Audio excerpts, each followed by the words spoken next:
It was just another ordinary morning at the Sunnyvale Motel, or so the maid, Rosa, thought. The usual checkouts, the hum of the vacuum, the scent of fresh linen. But when a young boy and his mom hurriedly left room 214, something didn't sit right with her. Maybe it was the way the boy kept looking back, like he was afraid of something. Or maybe it was the strange silence that clung to the room long after they were gone. Whatever it was, Rosa couldn't shake the feeling that something was off. She hesitated, then pushed the door back open. The room looked normal, messy sheets, a few scattered belongings. But then her eyes landed on the bed. The sheets were bunched up in an odd way, like something or someone was still underneath them. Her breath hitched.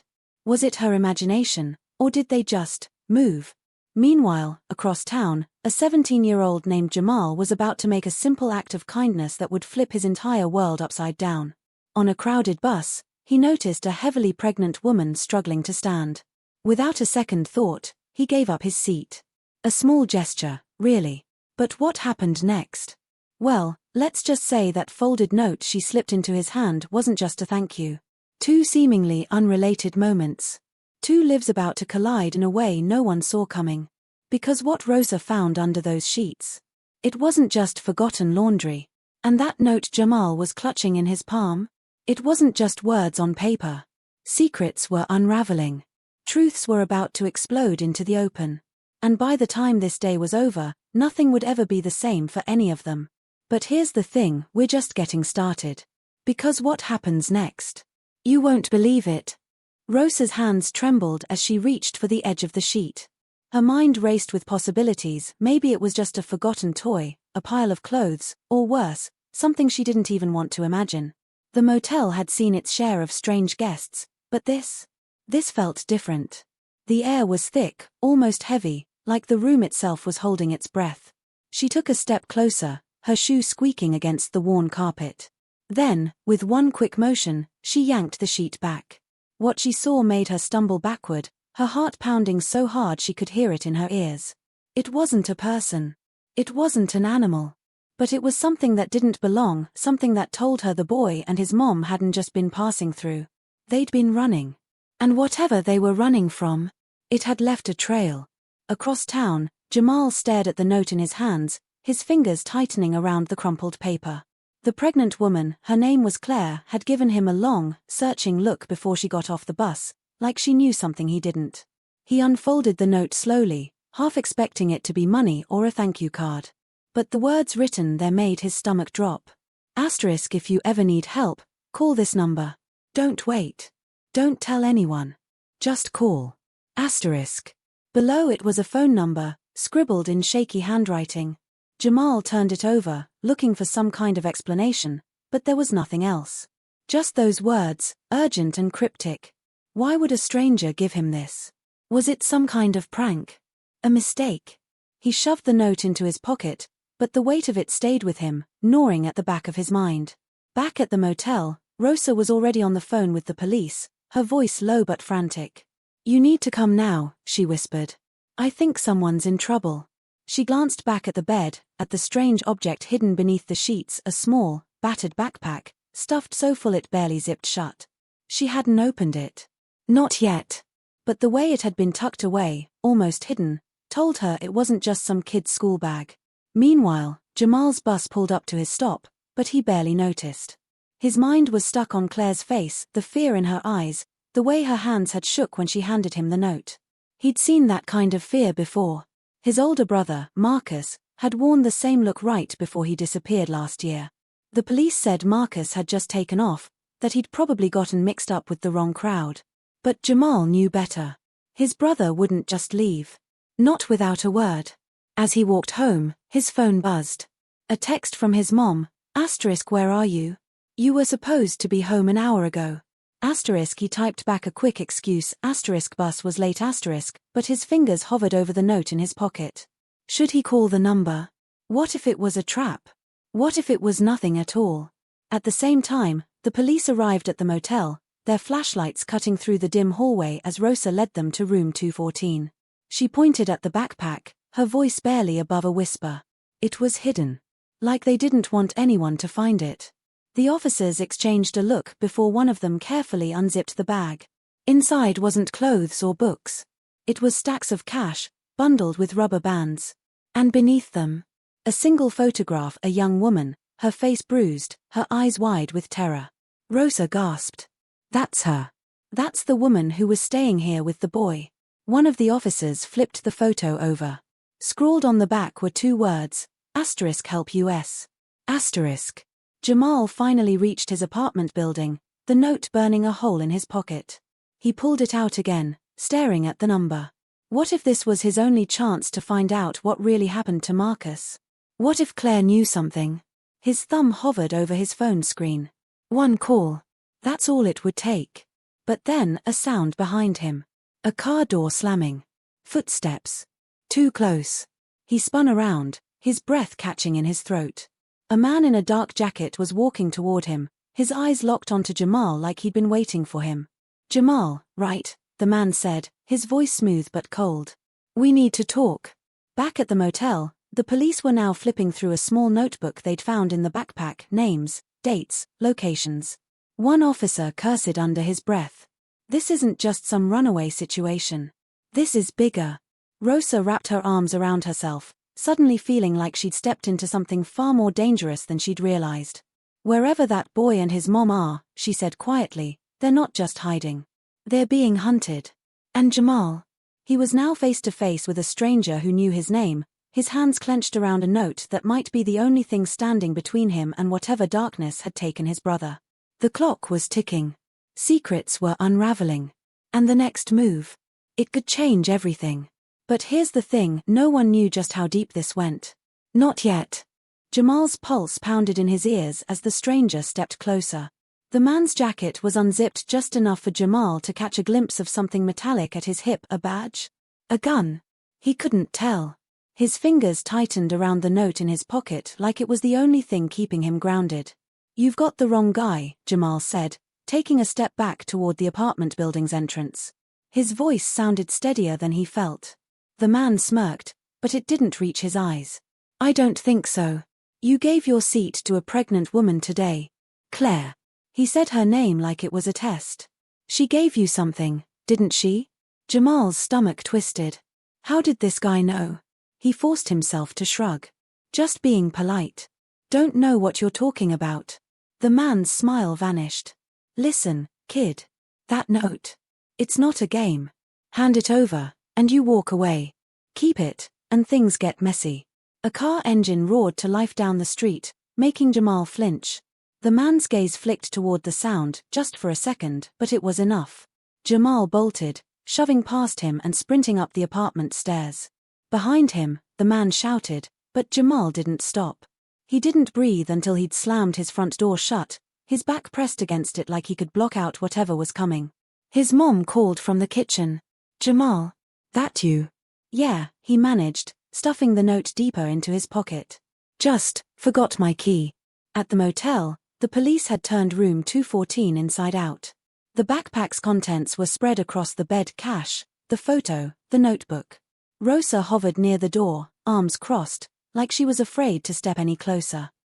You said the woman and the boy left in a hurry, one officer asked, flipping through the notebook. Rosa nodded. The boy looked scared. Kept glancing around like someone was after them. The other officer held up the photo of the bruised woman. You recognize her? Rosa hesitated. Not her, but the boy. He stayed here before. Different woman with him last time. Older. Maybe his grandma? The officers exchanged a look. How long ago was that? Few months back. Rosa frowned, trying to remember. They left the same way, in a rush. Like they couldn't get out fast enough. The notebook hit the bed with a thud. This isn't just about them, the first officer muttered. There are other names here. Dates. Payments. This is a trafficking ledger. Rosa's blood ran cold. Claire's hands shook as she dialed the number for the 3rd time. No answer. Again. She cursed under her breath, pacing her tiny apartment. The bus had been a risk, but she'd had no choice. She'd seen Jamal's face, the kindness in it, the same quiet strength Marcus had before they took him. She'd hoped he'd be safe, that the note would be enough. But now, a knock at her door made her freeze. Claire. A woman's voice, soft but urgent. It's me. Open up. Claire exhaled in relief and yanked the door open. The woman from the photo, the one with the bruised face, stood there, gripping the arm of a wide-eyed boy. The same boy from the motel. We couldn't wait, the woman whispered. They're closing in. Jamal stared at his phone, the note's number typed in but not yet called. His brother's face flashed in his mind, Marcus, laughing, slinging an arm around his shoulders. Then, the last time he'd seen him, hollow-eyed, whispering, if anything happens to me, don't trust the cops. A bang outside made Jamal jump. A car door. Voices. He crept to the window, peeling back the curtain just enough to see. The man from earlier was back. And he wasn't alone. Rosa's shift had ended, but she couldn't leave. Not yet. She sat in the motel's break room, replaying everything in her head. The boy's fear. The hidden backpack. The ledger. Her phone buzzed, a text from an unknown number. You saw something today. Meet me at the diner on 5th, 30 minutes. Don't tell the cops. Rosa's throat went dry. How did they get her number? The boy, his name was Eli, clutched Claire's hand as they ducked into a back alley. His mom, Sarah, kept glancing over her shoulder. They'll track the bus cameras, she muttered. They'll know you talked to him. Claire's jaw tightened. Jamal's smart. He'll call the number. Sarah shook her head. What if he doesn't? What if they get to him first? A siren wailed in the distance. Eli flinched. Claire squeezed his hand. Then we don't wait. Jamal's phone lit up with a call from an unknown number.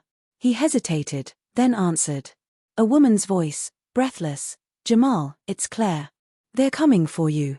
You need to run. Now. Outside, the man from earlier raised a walkie-talkie to his mouth. Jamal's blood turned to ice. Rosa stood outside the diner, heart racing. A shadow moved inside. Whoever sent the text was waiting. One step. That's all it would take to walk in. To find out the truth. Or to walk straight into a trap. Eli tugged Sarah's sleeve. Mom, what if we're too late? Sarah didn't answer. Because the truth was, they might already be. And Jamal? He was out of time. The front door splintered open. The moment the door crashed open, Jamal reacted on pure instinct. He dove behind the couch just as a flashlight beam swept across the living room. Heavy footsteps pounded through the apartment, 2, maybe 3 men. His mom's terrified scream cut through the air from the kitchen. Where is he? A gruff voice demanded. Jamal's fingers dug into the carpet. The note. They were here for the note. He could hear them tearing through drawers, flipping furniture. One wrong move and they'd find him. His phone was still clutched in his hand, Claire's warning echoing in his ears. Then a hand grabbed his ankle. He kicked back hard, connecting with something solid. A curse. A stumble. Jamal scrambled up and bolted for the fire escape, the shouts behind him growing louder. The cold night air hit his face as he swung his legs over the railing. Below him, the alley was dark. A gamble. But staying? That was a death sentence. He jumped. Rosa's hand hovered over the diner door. Every nerve in her body screamed that this was a bad idea.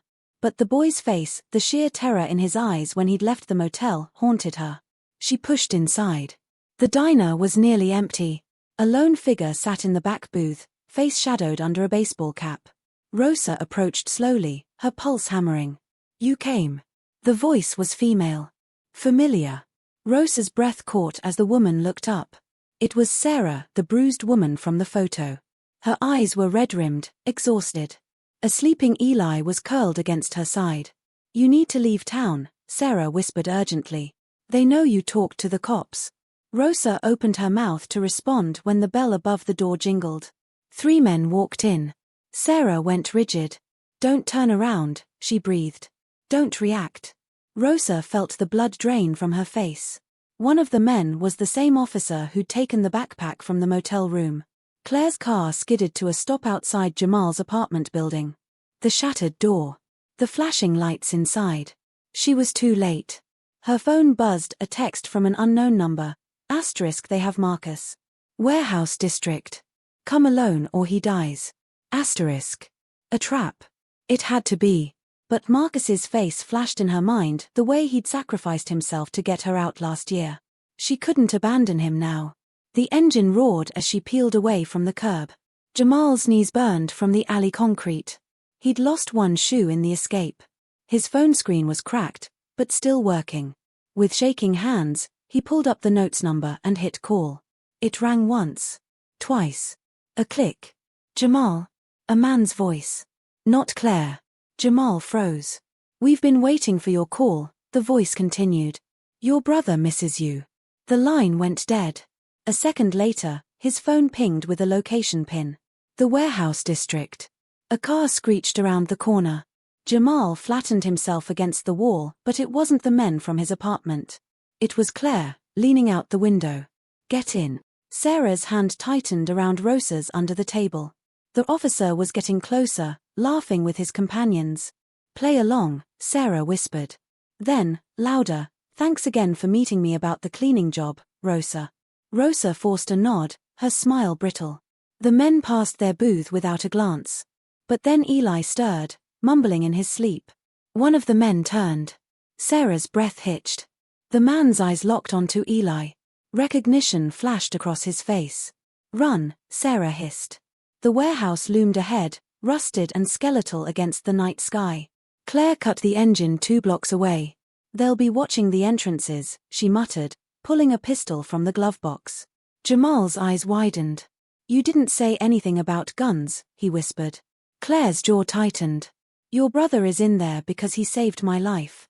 I'm not letting them take you too. A distant scream echoed from the warehouse. Jamal would know that voice anywhere. Marcus. Claire cocked the gun. Stay behind me. Rosa and Sarah sprinted through the diner's kitchen, Eli clutched in Sarah's arms. The back door was chained. Here. Rosa yanked open a supply closet. They crammed inside just as the door burst open behind them. Footsteps. Heavy breathing. Then a phone rang. Yeah, one of the men answered. A pause. We've got a situation at the diner. The woman and kid from the motel are here. Another pause. A cruel laugh. Bring them to the warehouse. Boss wants everyone in one place tonight. The closet door handle rattled. Jamal's hands shook as he and Claire crept along the warehouse's outer wall. Through a broken window, he could see figures moving inside. Then a strangled cry. Marcus was on his knees, blood dripping from his lip. A man stood over him with a baton. Last chance, the man growled. Where's the evidence? Marcus spat blood. Go to hell. The baton raised. Jamal moved before he could think. He grabbed a rusted pipe and hurled it through the window. Glass shattered. Shouts erupted. Claire cursed. Now we run. But it was too late. Spotlights flooded the yard. Jamal Carter, a voice boomed over a loudspeaker. Come out with your hands up, or we put a bullet in your brother's head. Sarah clamped a hand over Eli's mouth as the closet door creaked open. A flashlight beam swept over them. Well, the officer smirked. Looks like we hit the jackpot. Rosa's fingers closed around a metal mop bucket behind her back. One chance. Claire shoved Jamal behind a dumpster as gunfire erupted. They're herding us inside, she breathed. Jamal stared at the warehouse. Marcus was in there. Sarah and Eli might be too. And now, they were all walking into a slaughterhouse. Claire met his eyes. When we go in, you find your brother. I'll cover you. Jamal nodded, his throat tight. Somewhere in that hellhole was the truth about Marcus, about the missing women, about why all their lives had collided tonight. The gunfire stopped. An eerie silence fell. Then, from the warehouse speakers. Come on in, kids. Let's finish this. The doors creaked open. A shadow moved inside. Waiting. The warehouse doors groaned like a living thing as they swung open, revealing a darkness so thick it felt solid. Jamal's sneakers scuffed against broken concrete as he edged forward, Claire's gun pressed against his back, both a warning and a promise.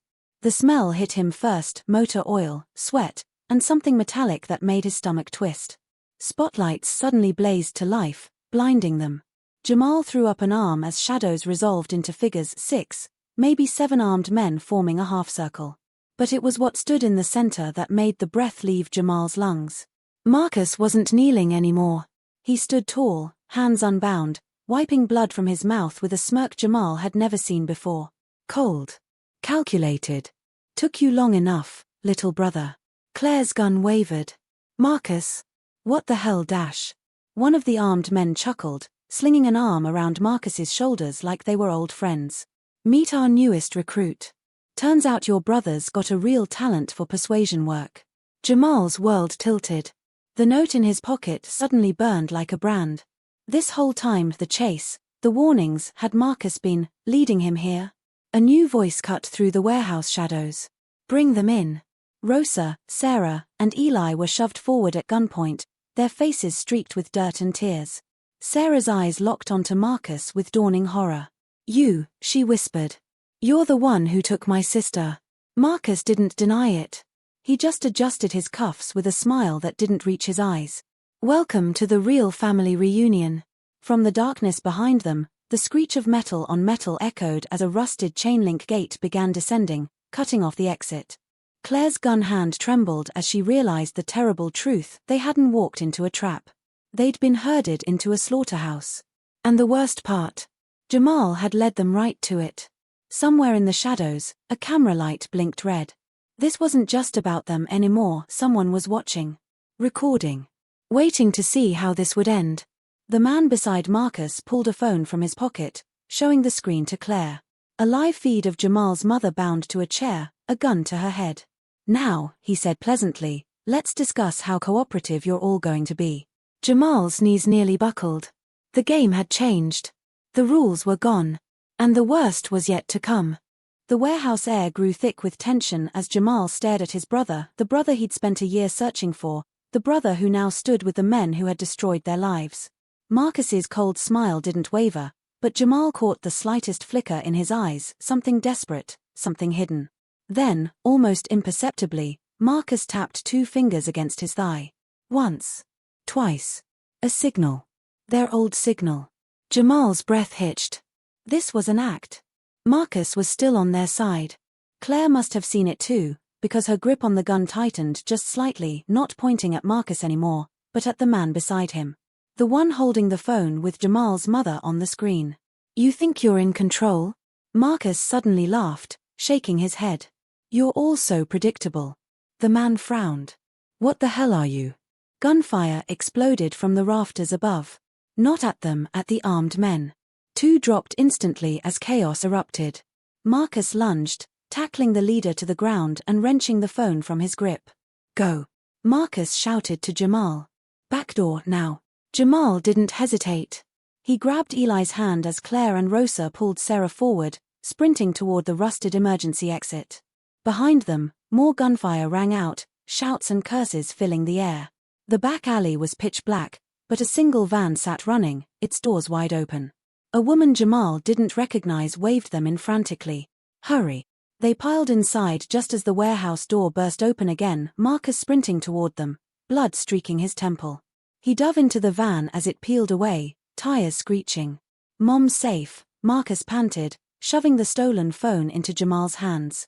The screen showed their mother, now untied, surrounded by police. We set this up weeks ago. Had to make it convincing so they'd bring us all to one place. Sarah clutched Eli closer, tears in her eyes. And my sister. Marcus's face darkened. We'll find her. But we just got enough evidence to bury these guys for good. He pulled a flash drive from his pocket, the real reason they'd needed this showdown. Claire let out a shaky breath, leaning back against the van wall. So all of that, the chase, the note, the threats, had to look real, Marcus said. Then he smirked, the old familiar grin Jamal had missed. Though I'll admit, you throwing that pipe through the window? Not part of the plan. Jamal laughed despite himself, the adrenaline still coursing through him. But as the van turned onto the highway, Marcus's smile faded. One problem, he muttered. They had a camera running in there. Someone else was watching. The van fell silent. Claire's phone buzzed. An unknown number. A single message. Asterisk clever. But the game's not over. Asterisk. The screen went black. And far behind them, the warehouse burned. The van sped through the night, the glow of the burning warehouse fading in the distance. Jamal stared at the darkened phone in Claire's hand, the ominous message still lingering in the air like smoke. Marcus leaned forward, rubbing his temple where the blood had started to dry. "We knew there were bigger players," he said quietly. "But we've got what we need to take down the ones we can reach." Sarah hugged Eli tighter, her voice barely above a whisper. "And the others? The ones still out there?" Claire reached over, squeezing Sarah's hand. "We keep fighting. We don't stop." Rosa, who had been silent this whole time, let out a shaky breath. "I should have known something was wrong sooner. Those people, they used that motel for months." Marcus shook his head. "You helped break this open. Without you, we wouldn't have found that ledger, wouldn't have known how deep this ran." Jamal looked at his brother, really looked at him. The year apart had changed Marcus. There were new scars, new hardness in his eyes, but underneath it all, he was still the same person who had taught Jamal how to ride a bike, who had stayed up with him when he was scared of storms. "You could have told me," Jamal said softly. Marcus met his gaze. "And put you in even more danger." "No way." He paused, then smirked. "Besides, you were always terrible at lying. You'd have given it away in 2 seconds." Jamal shoved his shoulder, but he was grinning. 2 weeks later, the news was everywhere. A major human trafficking ring had been dismantled, with arrests stretching across 3 states. The motel was shut down. The so-called officers who had been working with the traffickers were exposed. And while the masterminds, the ones who had been watching through that camera, were still unnamed, their operation was crumbling. Jamal sat on the front steps of their apartment building, flipping the now crumpled note Claire had given him between his fingers. It had all started with a bus ride. A single act of kindness. Claire dropped down beside him, handing him a soda. "You okay?" He nodded, staring at the horizon where the sun was just beginning to set. "Just thinking about how close we came to losing everything." "Yeah," Claire said, taking a sip of her drink. "But we didn't." Inside, Jamal could hear his mom laughing at something Marcus had said. Eli and Sarah were staying with them for now, safe. And Rosa. She'd started working with a non-profit, helping other motel staff recognize the signs of trafficking. It wasn't perfect. The fight wasn't over. But for the first time in a long time, it felt like they were ahead. Claire's phone buzzed. Another message. But this time, it wasn't from an unknown number. It was from Marcus. * family dinner. Don't be late. *. Jamal smiled, standing up and offering Claire a hand. "Come on. Let's go home." And as they walked inside, the door shut behind them, not with a bang, not with a whisper, but with the quiet, solid sound of a lock turning. Safe. For now. But ready for whatever came next.